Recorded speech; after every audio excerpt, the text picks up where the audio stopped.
ओम नमो भगवते वासुदेवाय।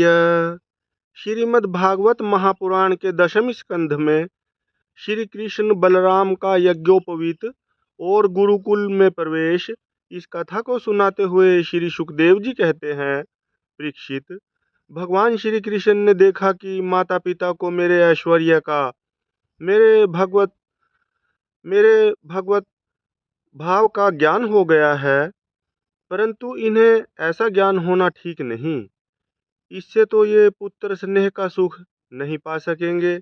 ऐसा सोचकर उन्होंने उन पर अपनी वह योग माया फैला दी, जो उनके स्वजनों को मुग्ध रखकर उनकी लीला में सहायक होती है।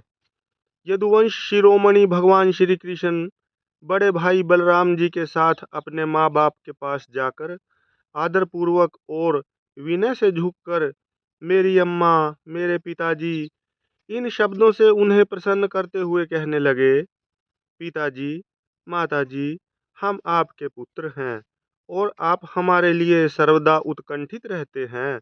फिर भी आप हमारे बाल्य, पौगंड और किशोरावस्था का सुख हमसे नहीं पा सके। दुर्दैववश दुर्दैववश हम लोगों को आपके पास रहने का सौभाग्य ही नहीं मिला। इसी से बालकों को माता पिता के घर में रहकर जो लाड प्यार का सुख मिलता है, वह हमें भी नहीं मिल सका। पिता और माता ही इस शरीर को जन्म देते हैं और इसका लालन पालन करते हैं। तब कहीं जाकर यह शरीर धर्म, अर्थ, काम अथवा मोक्ष की प्राप्ति का साधन बनता है। यदि कोई मनुष्य 100 वर्ष तक जीकर माता और पिता की सेवा करता रहे, तब भी वह उनके उपकार से उऋण नहीं हो सकता। जो पुत्र सामर्थ्य रहते भी अपने माँ बाप की शरीर और धन से सेवा नहीं करता, उसके मरने पर यमदूत उसे उसके अपने शरीर का मांस खिलाते हैं।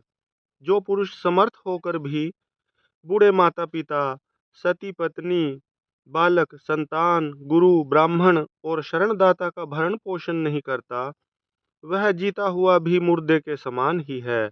पिताजी, हमारे इतने दिन व्यर्थ ही बीत गए, क्योंकि कंस के भय से सदा उद्विग्न चित्त रहने के कारण हम आपकी सेवा करने में असमर्थ रहे।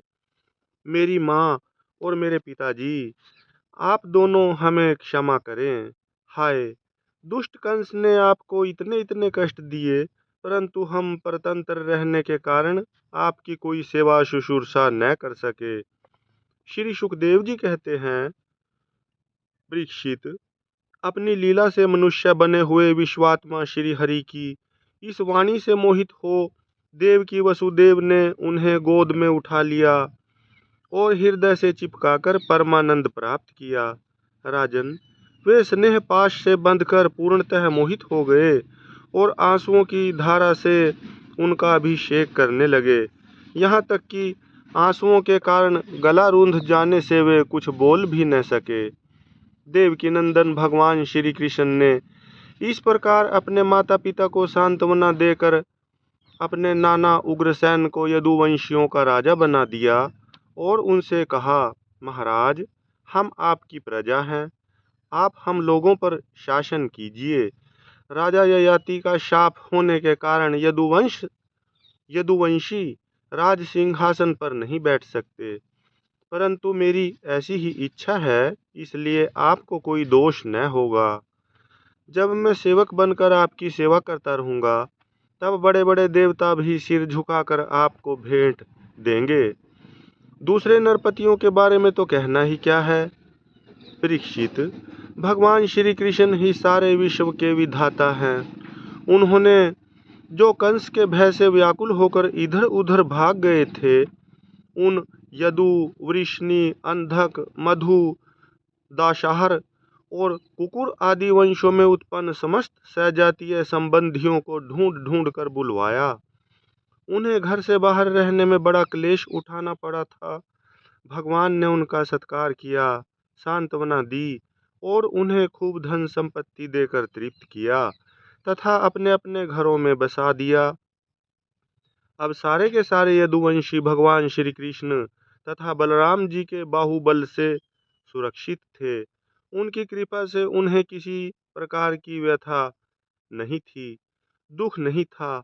उनके सारे मनोरथ सफल हो गए थे, वे कृतार्थ हो गए थे।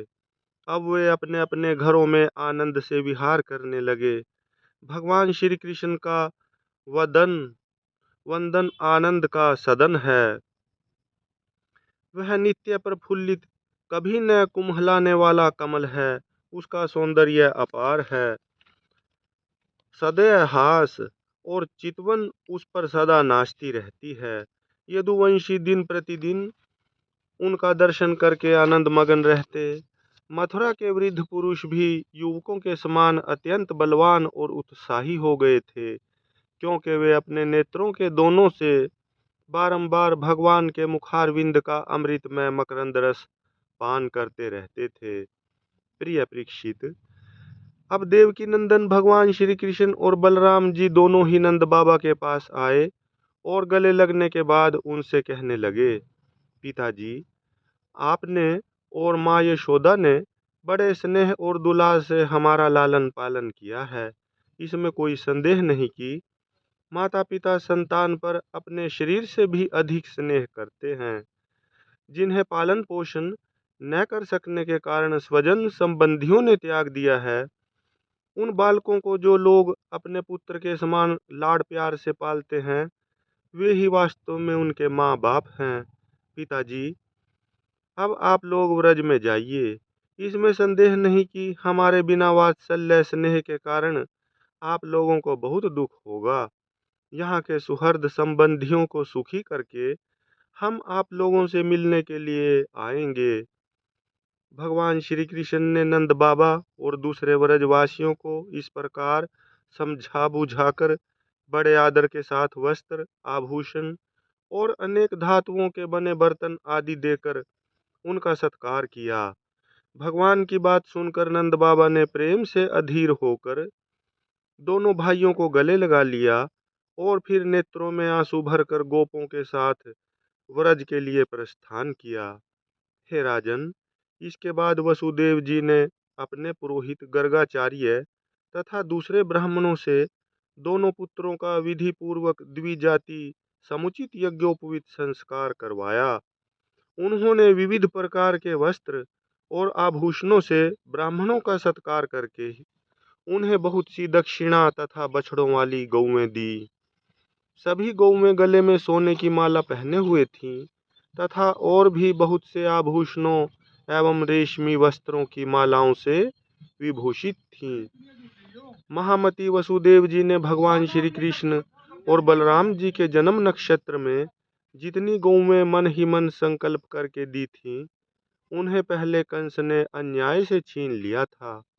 अब उनका स्मरण करके उन्होंने ब्राह्मणों को वे फिर से दीं।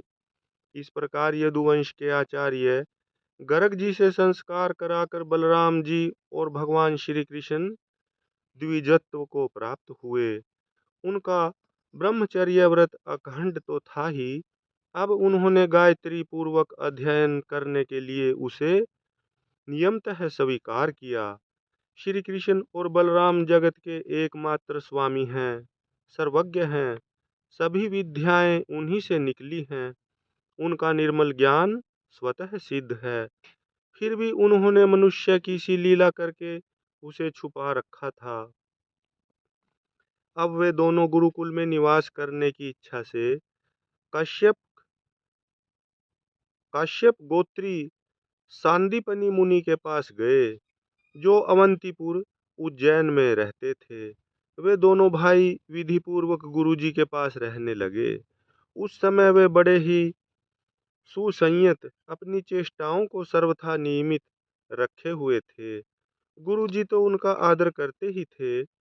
भगवान श्री कृष्ण और बलराम जी भी गुरु की उत्तम सेवा कैसे करनी चाहिए, इसका आदर्श लोगों के सामने रखते हुए बड़ी भक्ति से इष्ट देव के समान उनकी सेवा करने लगे। गुरुवर सांदीपनि जी उनकी शुद्ध भाव से युक्त सेवा से बहुत प्रसन्न हुए। उन्होंने दोनों भाइयों को छहों अंग और उपनिषदों के सहित संपूर्ण वेदों की शिक्षा दी। इनके सिवा मंत्र और देवताओं के ज्ञान के साथ धनुर्वेद, मनुस्मृति आदि धर्मशास्त्र, मीमांसा आदि वेदों का तात्पर्य बतलाने वाले शास्त्र, तर्क विद्या, न्याय शास्त्र आदि की भी शिक्षा दी। साथ ही संधि, विग्रह, यान, आसन, द्वैध और आश्रय, इन 6 भेदों से युक्त राजनीति का भी अध्ययन कराया। परीक्षित, भगवान श्री कृष्ण और बलराम सारी विद्याओं के प्रवर्तक हैं। इस समय केवल श्रेष्ठ मनुष्य का सा व्यवहार करते हुए ही वे अध्ययन कर रहे थे।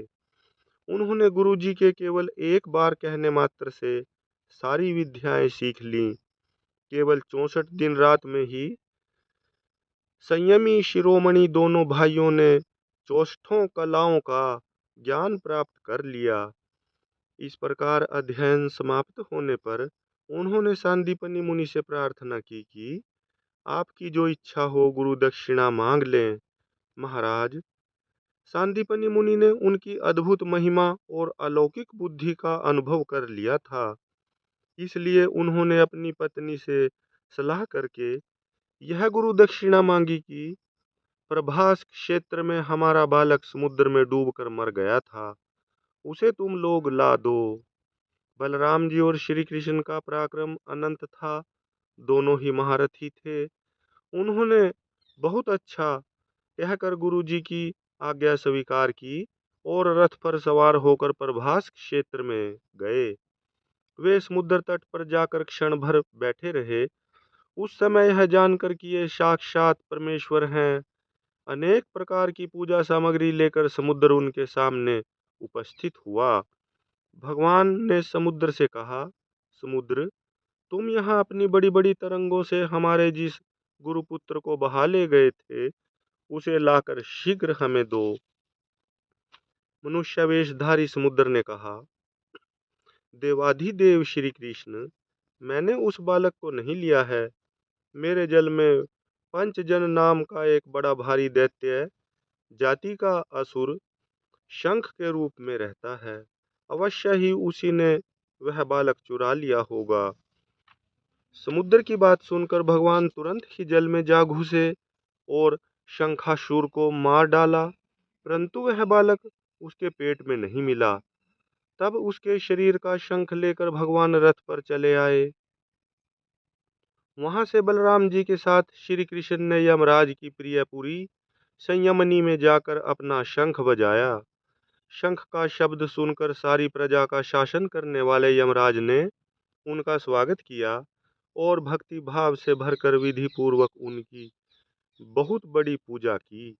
उन्होंने नम्रता से झुककर समस्त प्राणियों के हृदय में विराजमान सच्चिदानंद स्वरूप भगवान श्री कृष्ण से कहा, लीला से ही मनुष्य बने हुए सर्वव्यापक परमेश्वर, मैं आप दोनों की क्या सेवा करूं।